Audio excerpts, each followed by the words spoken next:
पूरे देशवासियों से प्रधानमंत्री जी ने समर्थन मांगा है और मैं तो देश के अंदर कई राज्यों में मुझे जाने का अवसर प्राप्त हुआ है। इस दौरान बहनों और भाइयों, 80 लोकसभा सीट तो अकेले उत्तर प्रदेश में है।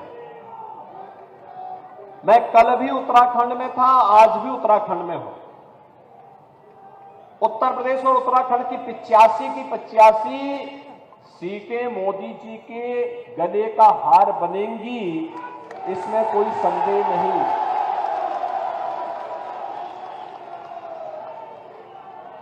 पूरे देश के अंदर एक विश्वास पैदा हुआ है। बदलते हुए भारत को आज की पीढ़ी देख रही है। एक नया भारत जिसका दुनिया के अंदर सम्मान भी है, जो सुरक्षा भी देना जानता है और दुनिया को सुशासन का मॉडल भी देता है। विरासत और विकास का अद्भुत समन्वय। काशी में काशी विश्वनाथ धाम तो केदारनाथ में केदारनाथ धाम। बद्री विशाल का धाम भी भव्य स्वरूप ले रहा है, तो 500 वर्षों के बाद अयोध्या में रामलला भी विराजमान हो गए हैं।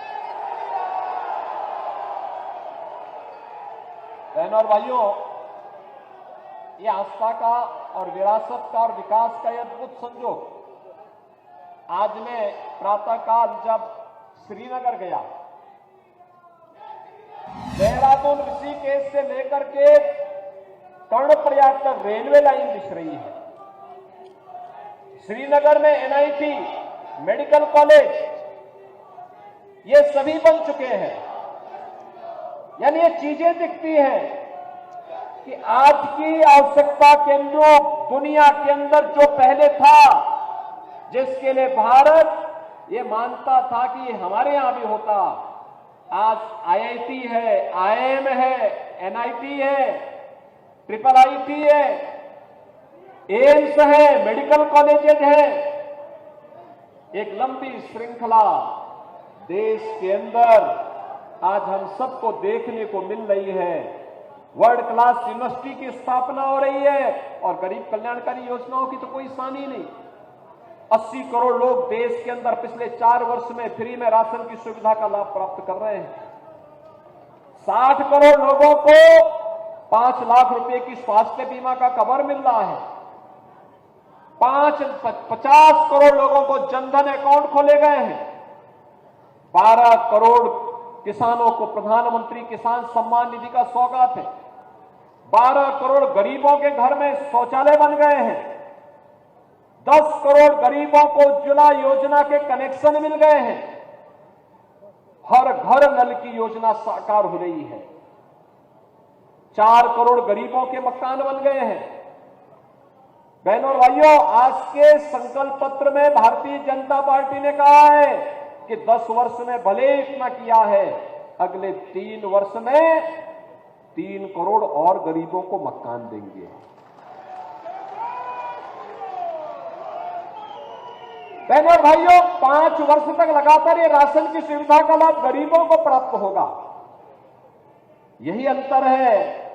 कांग्रेस की सरकार के समय लोग भूखों मरते थे। आज कोरोना जैसी महामारी का सामना करते हुए भी वर्तमान भारत 80 करोड़ लोगों को फ्री में राशन दे रहा है। और भारत से अलग हुए पाकिस्तान की स्थिति क्या है? यहां तो 80 करोड़ लोगों को फ्री में राशन, वहां 1 जून रोटी के लिए, 1 रोटी के टुकड़े के लिए छीना झपटी आप वहां पे रोजमर्रा की चीज देखते होंगे। भीख का कटोरा लेकर के पाकिस्तान दुनिया के अंदर घूम रहा है। बहनों और भाइयों, यही है। एक तरफ नेशन फर्स्ट के साथ मोदी जी है और दूसरी तरफ कांग्रेस नेतृत्व में फैमिली फर्स्ट को लेकर के इन लोगों की कोई प्राथमिकता नहीं। इनके समय युवा बेरोजगार होता था, आज युवा के लिए रोजगार की व्यवस्था है। उनके समय जातिवाद का नंग तांडव होता था, आज राष्ट्रवाद का अलग जगाया जा रहा है। उनके समय तुष्टीकरण के नाम पर कहा जाता था कि देश के संसाधनों पर पहला अधिकार मुसलमानों का है, और मोदी जी ने कहा नहीं नहीं, भारत के अंदर हर गांव, हर गरीब, हर किसान, हर नौजवान, हर महिला का देश के संसाधन पर अधिकार है। और हमने कहा नहीं, तुष्टीकरण नहीं, संतुष्टीकरण, सबका साथ, सबका विकास। बहनों और भाइयों, सुरक्षा का मॉडल ऐसा 2014 के पहले पाकिस्तान या देश का दुश्मन कहीं भी भारत की सीमा का अतिक्रमण कर देता था, लोग आंखें बंद कर देते थे। आज क्या स्थिति है? अगर कहीं कोई पटाखा तेजी से फट जाए ना, तो भी पाकिस्तान सफाई देता कि देखो हमारा हाथ नहीं है, क्योंकि इसे मालूम है कि अगर वह समय रहते नहीं दिया और कहीं भौएं तन गई तो न जाने कहां एयर स्ट्राइक हो जाए, लेने के देने पड़ जाएंगे उसको। नक्सलवाद समाप्त, कश्मीर में धारा 370 समाप्त, आतंकवाद की जड़ पर अंतिम, उसकी ताबूत पर अंतिम कील ठोकने का काम भी कर दिया गया। और कैसे सुरक्षा का मॉडल होना चाहिए। लोग कभी कभी कहते हैं मुझे कि उत्तर प्रदेश में ऐसा तो नहीं है कि अपराधी और माफिया के खिलाफ कार्रवाई होगी, उत्तराखंड की तरफ जाएंगे। अरे हमने कहा उनको इस लायक ही नहीं छोड़ेंगे कि उत्तराखंड में जा सकेंगे।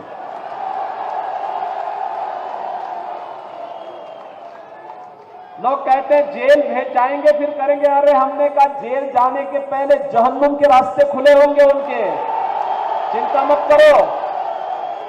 और इसलिए भाइयों, अब मैं आपके बीच आया हूं आपसे कहने के लिए, टिहरी की ये प्रतिष्ठित सीट बहुत मायने रखती है। महाराजा मानवेंद्र शाह जी ने कई बार यहां का प्रतिनिधित्व किया। भगवान बद्री साल और केदारनाथ धाम के प्रतिनिधि के रूप में यहां की जनता जनार्दन उन्हें सम्मान देती रही है। और बहनों और भाइयों, यह है विरासत का सम्मान। विरासत को हम इस रूप में सजो करके रखे रहे। सम और विषम परिस्थितियों का सामना करते हुए हमने अपने प्रतिनिधि के रूप में मान करके उनके अनुसार मुहूर्त तय करवाते हैं, कब हमारे तीर्थ के मुहूर्त तय होने हैं, और उस मुहूर्त के अनुसार फिर हम अपने कार्यक्रम को आगे बढ़ाते हैं। ये तो सौभाग्य है टिहरी लोकसभा क्षेत्र के लोगों का कि वही विरासत को आप भी आज संभाल करके आगे बढ़ा रहे हैं। इसके लिए मैं आपका अभिनंदन करता हूं। बहनों और भाइयों, यही तो विरासत और विकास का अद्भुत संयोग आज भारत को दुनिया के अंदर एक विशिष्ट स्थान दे देता है। लोग इसी चीज को लेकर के, लोगों को पता ही नहीं। देखो ने कांग्रेस के लोग क्या कहते थे? कहते थे राम हुए ही नहीं, और जब हमने राम मंदिर बनवा दिया, मोदी जी के नेतृत्व में राम मंदिर बन गया, रामलला विराजमान हो गए, अब कहते राम तो सबके हैं। बोलते हैं ना, पहले कहते थे राम हुए ही नहीं, अब कहते राम तो सबके हैं। लेकिन भगवान राम का जो महोत्सव हुआ था अयोध्या में, उसमें सब फिर भाग गए थे। इन्होंने कहा नहीं नहीं, हमारा सेकुलरिज्म खतरे में पड़ जाएगा। तो बहनों और भाइयों, जो आपकी आस्था का सम्मान नहीं कर सकते हैं, तो फिर जो देश को समस्या देते हो, देश के अंदर जो भी समस्या हो, आतंकवाद की, नक्सलवाद की, भ्रष्टाचार की, अराजकता की, जातिवाद की, ये सारी की सारी समस्या तो कांग्रेस की देन है। तो फिर इस समस्या को ढो करके ले चलने की आवश्यकता क्या? चुनाव तो एक आपके सामने अवसर है, और इस चुनाव में बिना किसी उसके हमें